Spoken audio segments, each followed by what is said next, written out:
ఓం శ్రీ గణేశాయ నమః. శ్రీమాత్రే నమః. శివాయ గురవే నమః. శ్రీకృష్ణ పరబ్రహ్మణే నమః. శ్రీరామాయ నమః. శ్రీ గురుభ్యో నమః. నారాయణం నమస్కృత్య నరం చైవ నరోత్తమం దేవీం సరస్వతీం వ్యాసం తతో జయముదీరయేత్. సచ్చిదానందరూపాయ విశ్వోత్పత్యాదిహేతవే తాపత్రయ వినాశాయ శ్రీకృష్ణాయ వయం నమః. ప్రియ భగవద్బంధువులారా, గత 25 రోజులుగా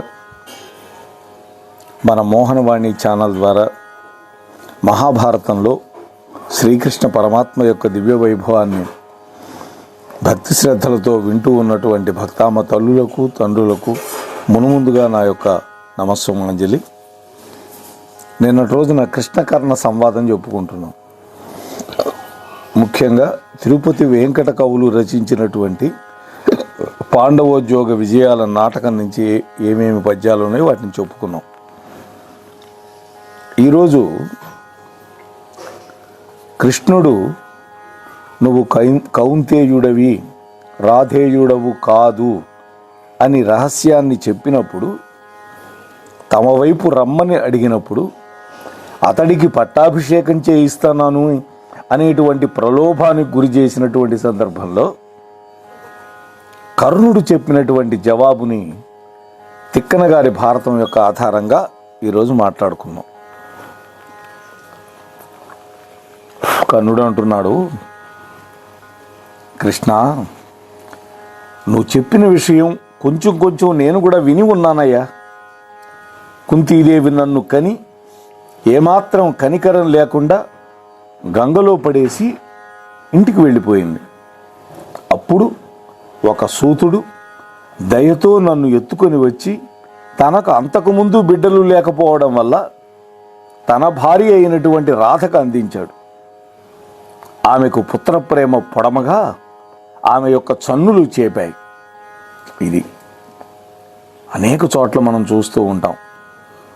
ఆ మాతృత్వం యొక్క వైభవం అది మొదలు ఆమె పాలిచ్చి ఎంతో పూనికతోటి ఉన్నత స్థితిలో నన్ను పెంచింది.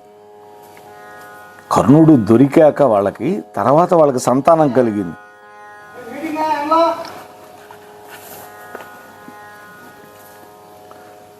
అంతేకాదు కృష్ణ,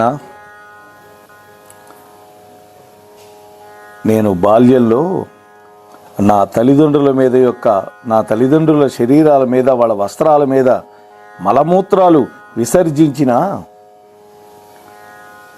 ఆ మలమూత్రాలు శరీరం మీద ఇంకిపోయినా వాళ్ళు ఏమాత్రం చీత్కరించుకోకుండా పరమానందంతో నన్ను తమ కన్న కుమారుడుగా ఇంతకాలం ఈ శరీరాన్ని పోషించారు. నేడింక నెరిగి ఎరువుల వాడగదాయనుచు నేను వారి దొరగిన పోడిమిసెడదే మదికడు వాడిగలదే నాకు అకట వారి జనాభా. ఓ కృష్ణ, నేను ఈనాడు జన్మ వృత్తాంతం తెలిసి నేను ఇతరుల యొక్క కొడుకును కదా అని ఇన్నాళ్ళు పెంచి పెద్ద చేసినటువంటి వాళ్ళు, నా పట్ల మమకారం చూపినటువంటి ఆ సూత దంపతులు గనక వదిలిపెట్టి వచ్చేస్తే నేను ధర్మం తప్పిన వాడిని అవుతాను కదా అంటున్నాడు. కృష్ణ, నా మనసులో అటువంటి క్రౌర్యం ఉన్నదా అంటే లేదు అని చెబుతున్నాడు. ఇన్నాళ్ళు తమ కొడుకుగా భావించి పెంచారు. ఇవాళ నేను ఒక రాజకుమారుడిని తెలియగానే వాళ్ళ గుండెల మీద తన్ని నేను వెళ్ళిపోవాలా? కృష్ణ, నేను పెద్దలను భక్తితో సేవించేవాడినని, ధర్మం తెలిసిన వాడినని నువ్వే అన్నావు. నా తల్లి రాధ, నా తండ్రి అధిరథుడు నాకు పుట్టినప్పటి నుండి చేయవలసినటువంటి వైదిక సంస్కారాలన్నీ తమ కులాచారానికి తగినట్టుగా చేశారు. వాళ్ళ సూత కులంలో పుట్టారు, సూత కులంలో ఎలా చేయాలో అలా చేశారు.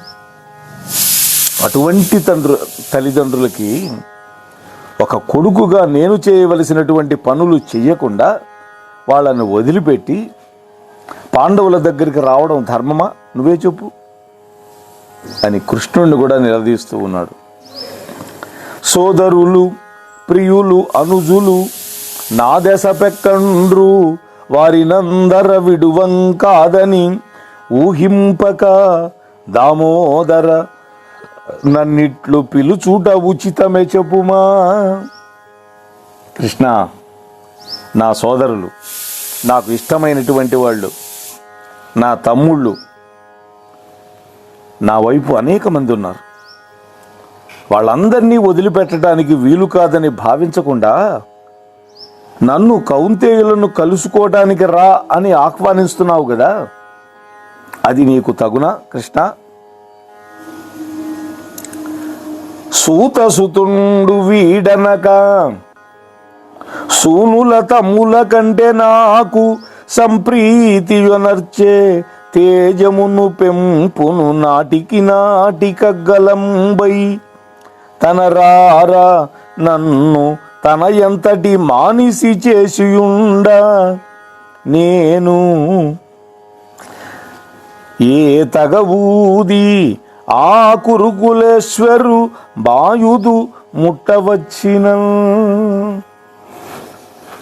నేడు మా స్వామి సుయోధనను విడచి వత్తునే వచ్చిన మెత్తురే జనుల్ అన్నాడు నిన్న తిరుపతి వెంకట కవులు. ఇక్కడ తిక్కన గారు పద్యం ఇది. కృష్ణ, ఈ కర్ణుడు సూత జాతి వాడి కొడుకుని భావించకుండా తన కుమారుల కంటే తన తమ్ముళ్ళ కంటే కూడా నన్ను ఎక్కువగా గౌరవించాడు, ప్రేమించాడు, నాకు సంతోషం కలిగించాడు. నా ప్రతాపం, నా ఔన్నత్యం దినదినానికి అతిశయిస్తూ ఉండగా సుయోధనుడు నన్ను తనంత వాడిగా చేశాడే. అలా చేసినటువంటి ఆ కురుకులాధిపతి అయినటువంటి దుర్యోధనుణ్ణి యుద్ధం ముంచుకొని వస్తున్నటువంటి ఈ సమయంలో ఏ ధర్మాన్ని అనుసరించి విడవగలను నువ్వే చెప్పు. ఆహా, నన్ను అర్జునునకు ఎదురని పెద్దయున మియుండున కదా దుర్యోధనుడు ఆ నమ్మిగా వమ్ముగజనునే పాండవుల కలయ జననాకనగా. కృష్ణ, ఆ సుయోధనుడు సంగ్రామంలో నన్ను అర్జునుడికి దీటని చాలా నమ్మకంతో ఉన్నాడు. ఇప్పుడు నాకు అవకాశం వచ్చిందని, రాజ్యాధికారం సంక్రమిస్తుందని ఆ దుర్యోధనుడి యొక్క నమ్మకాన్ని వమ్ము చేసి నేను కౌంతేయులను చేరబోవటం తగునా? నేను చూడండి, ఇక్కడ నేను అంటే ఏను అని తెలుగులో. నేను అర్జునుడు రణరంగంలో ఒకరినొకరు ఎదుర్కోకుంటే లోకులు నవ్వరా? నేను పాండవులను చేరరావడం అర్జునుడికి అపకీర్తి హేతు అయినప్పుడు మరి అది నాకెంత అవమానకరమో వేరే చెప్పాలా అన్నాడు.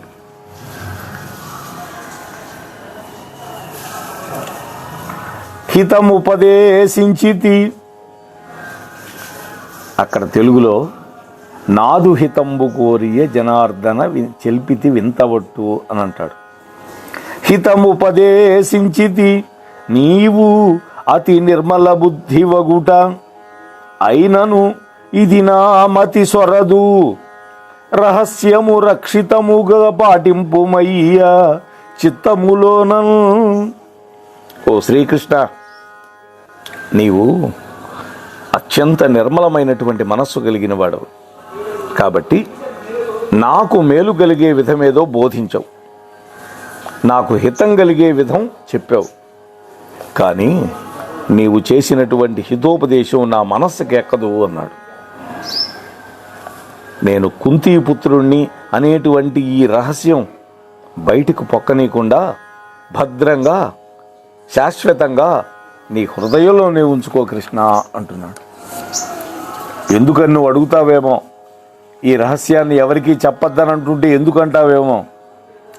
ధర్మతనయుండు తాను నా తమ్ముడగుట, ఓ కృష్ణ, ధర్మతనయుండు తాను నా తమ్ముడగుట, ఎరిగెనేనియు సామ్రాజ్యమేల పూనును, అట్టి ధార్మికుడు ఆధిపత్యంబు చేయవలదే శాశ్వతంబుగా వసుతకెల్లా.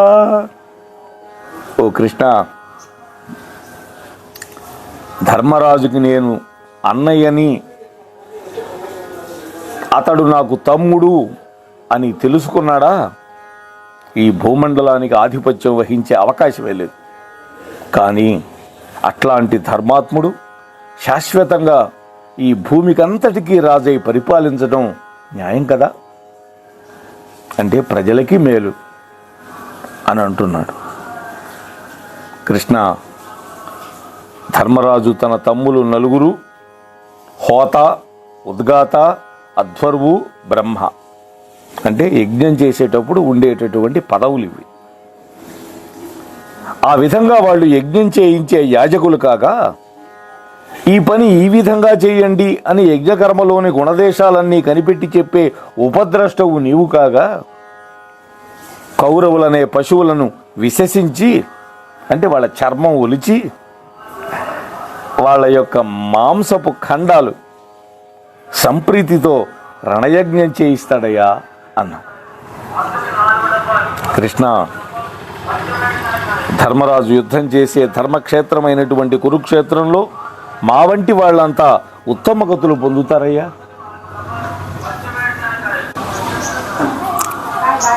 ఓ కర్ణ, దయతోటి నేను చెప్పినటువంటి మాటలు లక్ష్య పెట్టకుండా ఉన్నావు. అహంకారం దుఃఖాన్ని కలిగిస్తుంది. ఈ విషయం నీకు తెలుసా? అర్జునుడి మీద ద్వేషం వహించినటువంటి నీకు అతడితోటి పోరాటంలో పరాజయము, ప్రాణహానో ఈ రెండిట్లో ఒకటి తప్ప విజయం మాత్రం సంప్రాప్తించదు అన్నాడు కృష్ణ పరమాత్మ. చూశారా, నీకు పరాజయం అన్నా వస్తుంది పారిపోతే, లేదు నిలబడి యుద్ధం చేస్తే ప్రాణం ఉండదు, అంతే తప్ప నీకు విజయం మాత్రం దొరకదు.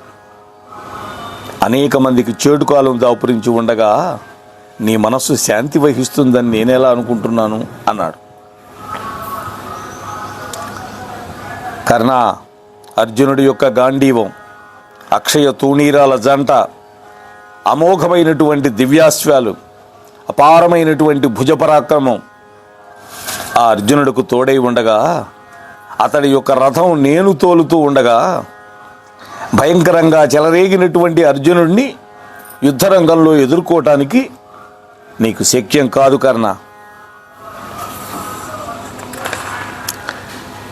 అదే తిరుపతి వెంకట కవులు, జెండాపై కపిరాజు ముందు సితవాజ శ్రేణియున్ కూర్చి నేసెందంబును తోలు అని ఒక పద్యం ఉంది, అది మనం చెప్పుకున్నాం.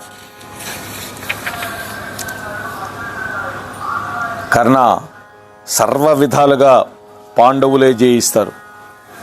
ఆ విషయం అట్లా ఉండని, నువ్వు హస్తినాపురానికి వెళ్ళి ఇప్పుడే మీ దుర్యోధనుడికి, భీష్మ ద్రోణులకి మీకు సహాయం చేసినట్టు చేయడానికి వచ్చిన రాజులందరికీ చెప్పు. ఈ నెలంతా చలి ఉంటుంది, క్షమించాలి, ఈ నెల అంతా చలి వెచ్చదనం రెండూ సమానంగా ఉంటాయి. అలాగే పూలతో పండ్లతో ఉంటూ ఉంది, ధాన్యం నిండా ఉంటుంది.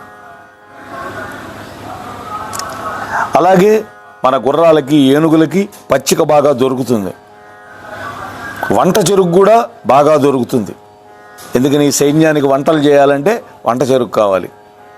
సైన్యంలో పాల్గొనేటటువంటి గుర్రాలకి, ఏనుగులకి ఆహారం గడ్డి, అది దొరుకుతుంది. 7-8 రోజుల్లో అమావాస్య వస్తుంది, అది పుణ్యతిథి, ఆనాడు యుద్ధం మొదలు కావాలి అని కృష్ణ భగవానుడు చెప్పాడు. ఈ మాట విని వాస్తవంగా అమావాస్య అనేది దుర్దినమని ఆ రోజు ఎటువంటి పనులు మొదలు పెట్టం.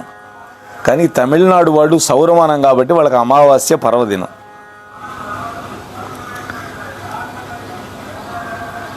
అయితే యుద్ధం చేయటానికి మాత్రం అమావాస్య చాలా చాలా గొప్ప దినమట. అందుకని అమావాస్య రోజు యుద్ధం మొదలు పెట్టాలి అంటున్నాడు కృష్ణ పరమాత్మ. ఈ మాట విని కర్ణుడు అన్నాడు, కృష్ణ, శకునాలు, కలలు ఈ రెండు కూడా భావి కాలంలో జరగబోయేటటువంటి యుద్ధానికి సూచనగా నాకు కనిపిస్తున్నాయి. అందువల్ల కురుపాండవుల మధ్య యుద్ధం తప్పకుండా జరుగుతుంది. ఆ పోరాటంలో ధర్మరాజుకి విజయం సంప్రాప్తిస్తుంది. ఆ విషయం నాకు బాగా తెలుసు అన్నాడు. కృష్ణ, అందువల్లనే కదా నేను పాండవుల వద్దకు రాను అని చెబుతున్నాను అన్నా. దీనికి మూలము శకునియు నేనును దుశ్శాసనుండు ఇంతియ కుంతీసూనులు వారలు గలిసిన రానేరగవచ్చు నాకు రాజీవాక్ష. ఓ కృష్ణ, ఈ సంగ్రామానికి శకుని, నేను, దుశ్శాసనుడు కారణభూతులం. ఇది నిజం. వాళ్ళిద్దరూ పాండవేయులను కలిసినప్పుడు కదా నేను వాళ్ళని కలవవలసి ఉంటుంది. వాళ్ళు నేను కౌంతేయులను కలవడం అసంభవం అన్నాడు. అంటే దుర్యోధనాదులు ఏ విధంగా అయితే పాండవులతో కలిసి మెలసి ఉండడానికి ఇష్టపడరో నేను కూడా అంతే. ఒకవేళ వాళ్ళు కలుసుకుంటే అప్పుడు నేను ఆలోచిస్తాను అంటున్నాడు. కృష్ణ, కురు పాండవులకు ఏర్పడనున్నటువంటి సంగ్రామం అనేటువంటి సముద్రాన్ని తుదముట్ట ఈది విజయాన్ని సాధించి మళ్ళీ ఇక్కడ నిన్ను దర్శించుకుంటాను, లేదా యుద్ధరంగంలో కూలిపోయి వీరస్వర్గం చేరి పరమేశ్వరుడు అయినటువంటి నిన్ను దర్శిస్తాను. నాకు ఇక సెలవు ఇప్పించు అంటూ కృష్ణస్వామిని కర్ణుడు బిగియారా కౌగిలించుకున్నాడు. అట్లాగే వెళ్ళు అని అనుమతించాడు స్వామి. ఆ తరువాత కర్ణుడు కృష్ణ పరమాత్మ యొక్క రథం నుంచి దిగి కనక రత్నమయమైనటువంటి తన రథాన్ని ఎక్కి హస్తినాపురానికి వెళ్ళిపోయాడు. కృష్ణుడు అంత దూరం వరకు అనుసరించి వచ్చి అక్కడ ఆగిపోయినాడు. ఎవరు? సాత్యకి. ఎందుకంటే కృష్ణుడు కర్ణుడు మాట్లాడుకుంటున్నటువంటి సందర్భంలో మనం వెళ్ళకూడదనేటువంటి ఇంగితం కలిగిన వాడు సాత్యకి. ఎప్పుడైతే కర్ణుడు వెళ్ళిపోయినాడో సాత్యకి కూడా వచ్చాడు అక్కడికి. ఆ సాత్యకిని తన రథం ఎక్కించుకొని రథాన్ని పోనీయమన్నాడు.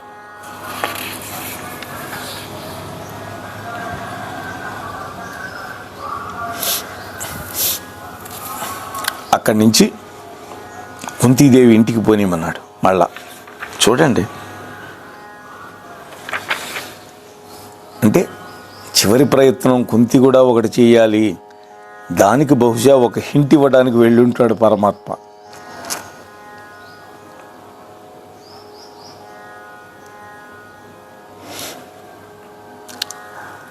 ఆ సమయంలో విదురుడు కూడా కుంతీదేవితో చెబుతూ ఉన్నాడు, వదిన గారు, కురువంశం అనే సముద్రం ఇంకిపోయేటట్లుగా యుద్ధం అనేది సంప్రాప్తించింది. కౌరవుల్లో ఒక్కడైనా శ్రీకృష్ణుడి యొక్క హితబోధం అందించలేదు.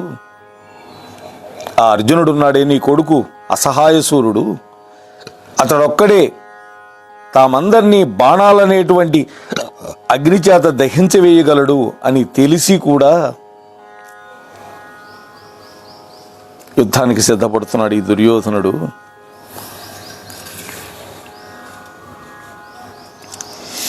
అని విదురుడు చెప్పి వెళ్ళిపోయినాడు.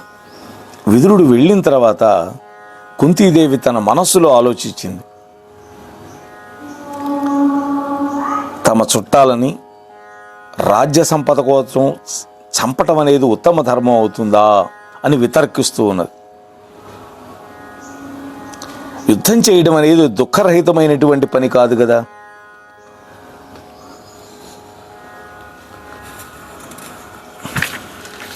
అని ఆమె ఆలోచిస్తోంది.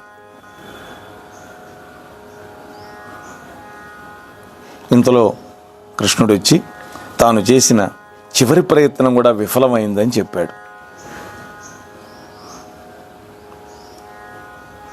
కృష్ణ పరమాత్మ సెలవు తీసుకొని వెళ్ళిపోయినాడు. ఇక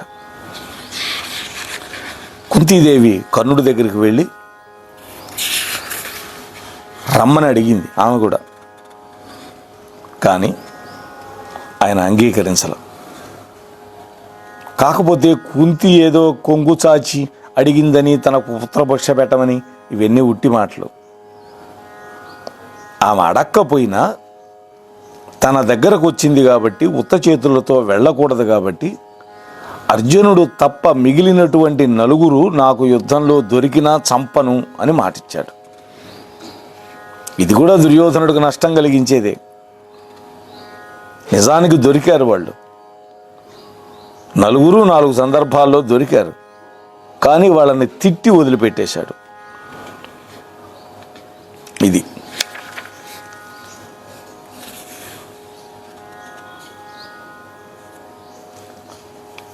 శ్రీకృష్ణ పరమాత్మ హస్తినాపురం నుంచి మళ్ళీ ఉపప్లవ్యానికి వచ్చాడు.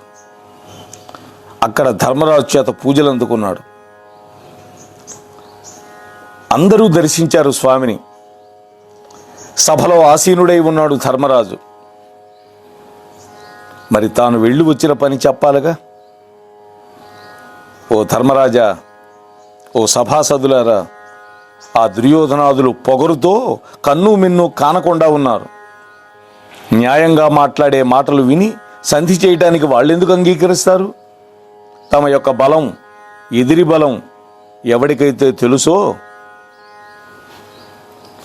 వాడు మాత్రమే నీచానికి పాల్పడ్డాం.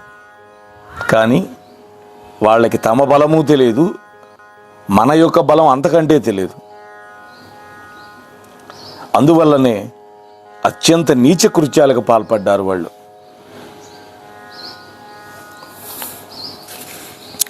ఆ విధంగా అక్కడ వాళ్ళు ఉన్న వాళ్ళంతా వింటూ ఉండగా హస్తినాపురానికి వెళ్ళి వచ్చినటువంటి పని, జరిగినటువంటి తీరంతా చెప్పాడు. దారి బడలిక తొలగించుకోవటానికి తన నివాసానికి వెళ్ళిపోయినాడు పరమాత్మ. ఆనాటి రాత్రి ధర్మరాజు తమ్ముళ్లతో సమావేశమైనాడు. కృష్ణుణ్ణి కూడా అక్కడికి పిలిపించుకున్నాడు. కృష్ణ, నువ్వు దుర్యోధనుడితో అక్కడ ఏం మాట్లాడావో అందుకు అతడు ఇచ్చిన సమాధానం ఏంటో చెప్పు అని అడిగాడు. ధర్మరాజా, వాళ్ళకి మీకు యుద్ధం జరగకుండా ఉండటానికి, స్నేహం కలిగేటట్టు ఏది మేలు కలుగుతుందో మీ ఇద్దరికి న్యాయం తప్పకుండా చెప్పాను. కానీ లాభం లేదు. చెవిటివాడి ముందు శంఖం ఊస్తే ఎలా ఉంటుందో నేను చెప్పిన మాటలన్నీ వాళ్ళ విషయంలో అలాగే అయినాయి అనగానే ధర్మరాజు అన్నాడు, గోవిందా, దుర్యోధనుడు ఆ విధంగా వంకర మాటలు మాట్లాడుతుంటే మా పెద్ద తండ్రి అయినటువంటి ధృతరాష్ట్ర మహారాజు సముచితంగా మాట్లాడలేదా? భీష్ముడు, ద్రోణుడు, విదురాది మహానుభావులు తగిన విధంగా మాట్లాడలేదా అని అడిగాడు. కృష్ణుడు అన్నాడు, ధర్మనందన, మంచి మనస్సుతో ధృతరాష్ట్రుడు చక్కగా అనేక విధాలుగా చెప్పినప్పటికీ ఆ మాటలు ఆదరంతో దుర్యోధనుడు వినలేదు. అందుకు విరుద్ధంగానే మాట్లాడాడు.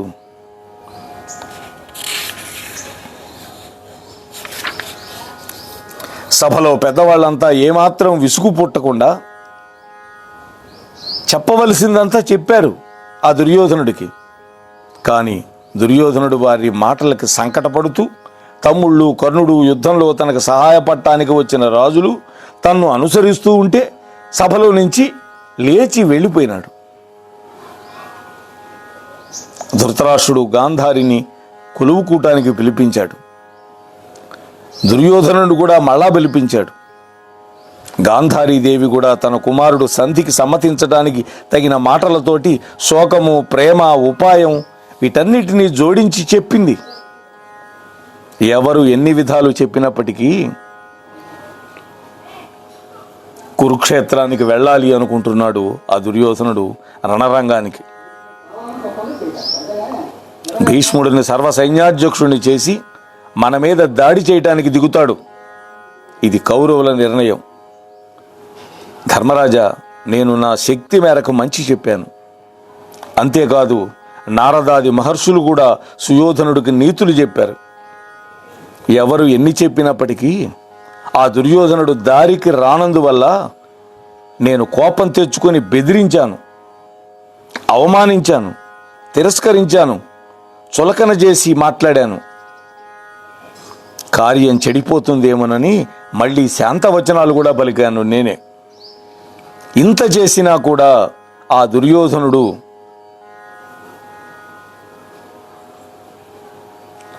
అమానుషంగా కొన్ని అద్భుతమైనటువంటి మాయలు అక్కడ ప్రదర్శించాడు అన్న. వాడు మాయ చేయడానికి వచ్చాట. అటువంటి మాయలనన్నీ ఛేదం చేసేటటువంటి దివ్యమైన మాయలు నేను కూడా చూపించాను సభలో.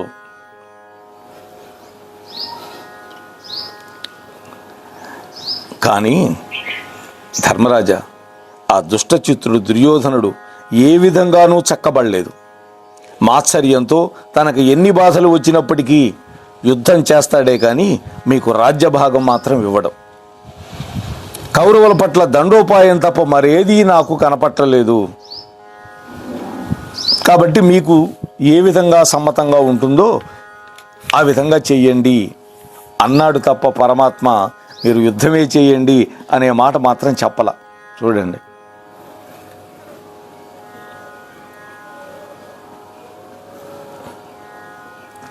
వెంటనే ధర్మరాజు అన్నాడు, కురుసభలో జరిగిందంతా కృష్ణుడు సవిస్తరంగా చెప్పాడు కదా, ఇక మనం శంకించవలసిన అవసరం లేదు. విరోధులను మట్టుబెట్టడానికి మన శక్తియుక్తులు ప్రస్ఫుటం అయ్యేటట్లుగా మనమందరం పూనిక వహిద్దాము, యుద్ధరంగానికి కదులుదాం అన్నాడు. అప్పుడు ధర్మరాజు కృష్ణుడి వైపు చూసి, కృష్ణ, కురువంశం నిర్మూలించడానికి సమ్మతించకుండా నా మనస్సు పరిపరి విధాలుగా పరిభ్రమిస్తోంది. వాళ్లతో పొత్తు సాధించడానికి మనకి ఎట్టి మార్గం లభించలేదు కదా అన్నాడు. కృష్ణుడు అన్నాడు, ధర్మరాజా, యుద్ధం తప్ప చేయవలసిన పని మరొకటి లేదు. నేను చెప్పే నీతి వాక్యాలు అతడు వినలేదని అనడం మాత్రమే కాదు, అట్లా నేను హితం చెబుతున్నప్పుడు సుయోధనుడు నన్ను పట్టుకొని బంధించాలని ప్రయత్నించాడు. ఇక అటువంటి అయోగ్యుడితో పొత్తుకి ఉపాయమేదో నా మనస్సుకు స్ఫురించట్లేదయ్యా అన్నాడు.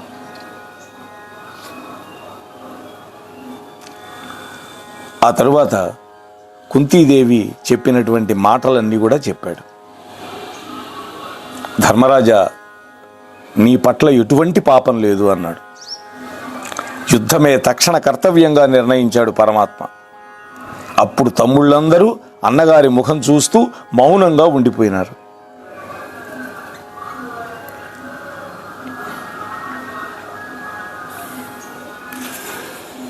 అందరూ ఏకాభిప్రాయానికి వచ్చారు. యుద్ధం చెయ్యాలి అనేటువంటి ఒక నిర్ణయం.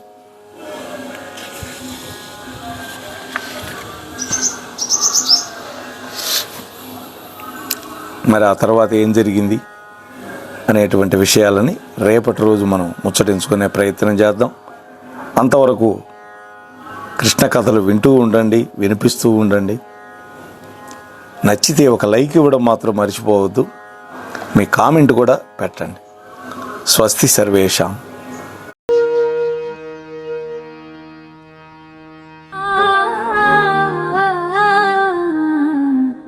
మోహనవాణి మదిని దోచే